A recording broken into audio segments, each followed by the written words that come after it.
Welcome back to the channel. Over 50 videos on the channel now. It's kind of cool. I'm going to be putting the valve cages on today, and stay tuned to the end. We'll look at how I time this engine and show the timing gear action and how they work. Put a little grease on the crush gaskets. These are copper crush gaskets, and they have to move to seal, and they get compressed, and so I just always put a little grease on them to help with that sliding as they crush down and make a good seal. So I just put a little bit of grease on there. The grease doesn't do anything for the actual seal except just help the gasket find an equilibrium. And we'll get the intake cage placed on there. It's held on with 4 bolts, and on the top there you can see where the mixer bolts directly to that cage. It's kind of a neat design.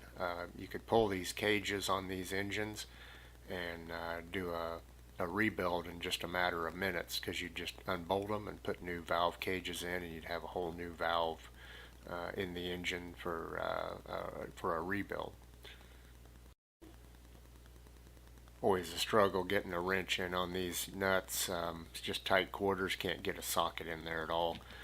This is a dry cage, there's no water in it, so the only leak that it would have is compression, so I'll just tighten it down pretty snug, and then tighten it as I need to. I don't want to over tighten it, cause any stress, but I do want to make a good seal.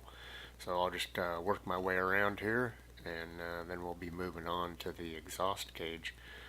Just take some time to get this tightened down. And doing the same thing on the exhaust cage. These bolts are a little bit easier to get to. As you can see, they're straight, and there's plenty of room around them, so I can get on it with a wrench a lot easier. But this exhaust cage is kind of a bad design. It's a wet cage, so there's water in it, so it's kind of a weak casting, and then it's very hard to get the water out of them after you've run the engine, so a lot of them are broken. This one was broke and eroded quite a bit. Somebody else had done all the hard work on it. So kind of what I do with these moguls is I'll run them, and then while they're hot, I'll drain the water out slowly, and then by the time the water's out, the cage is dry, and then you don't have any rust or any freeze possibility there. So I'll just put these bolts on here and get them tightened down, and then we'll be moving on.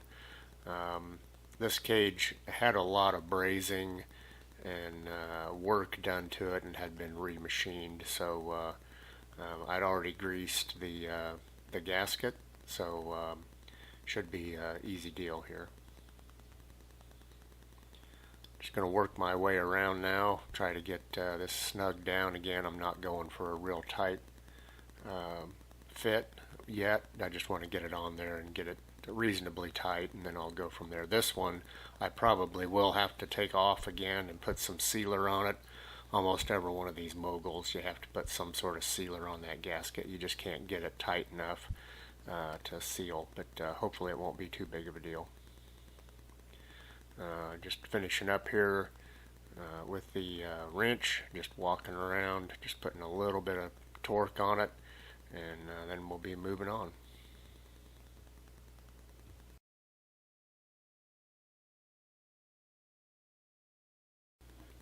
Moving on to the rocker arms.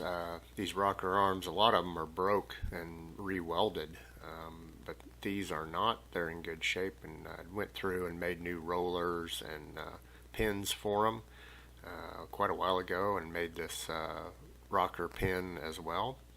So just get it fitted in there and get the jack bolt tightened down a little bit on it. These are kind of a bad design in my opinion. They're kind of spindly, and they're really susceptible to breaking, especially if the valve is a little sticky or something like that. The cast iron back then was just not very strong compared to cast iron today, so they were real susceptible to breaking. But got the intake on here, and I'm just going to tighten down the jack bolts here, and then we'll move on to the exhaust.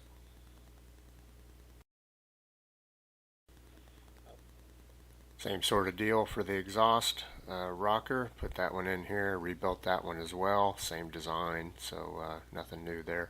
I will get some jack bolts for setting the clearance between the rocker and the valve bell. There's that cast iron bell on there, and underneath that's the spring, and then the valve stem's in there, so that's how it actuates. So you push against that bell. So I'll get some of those and get my final clearance set at a later time. I'm just going to get them on the engine for now.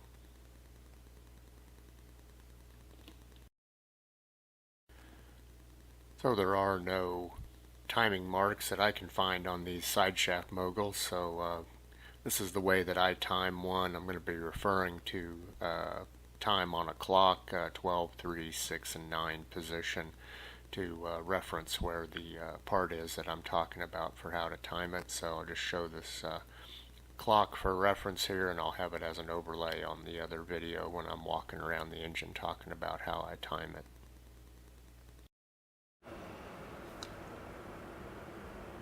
Thought I'd take a little time here and explain how I time a side shaft mogul engine. I got the crankshaft at the 3 o'clock position, so it's at bottom dead center. The piston's at bottom dead center. And then that corresponds to the keyway of the crankshaft to be at 9 o'clock position. And at the same time, this keyway that goes down the side shaft all the way, all these keys are at 12 o'clock, and the cam lobe for the exhaust valve is at 12 o'clock as well. So that is how I time a side shaft mogul engine. Okay, real quick, I'll show you how these gears mesh. There's always 3 teeth in engagement on these gears, so they're kind of a tight set. I'm over on the other side turning the flywheel. It's a little stiff right now because of the new rings in the piston and the cylinder, but I'll run it through a 1 revolution here so you can see how neat these side shaft gears are. It's a pretty cool arrangement. I would hate to make that one crank gear though.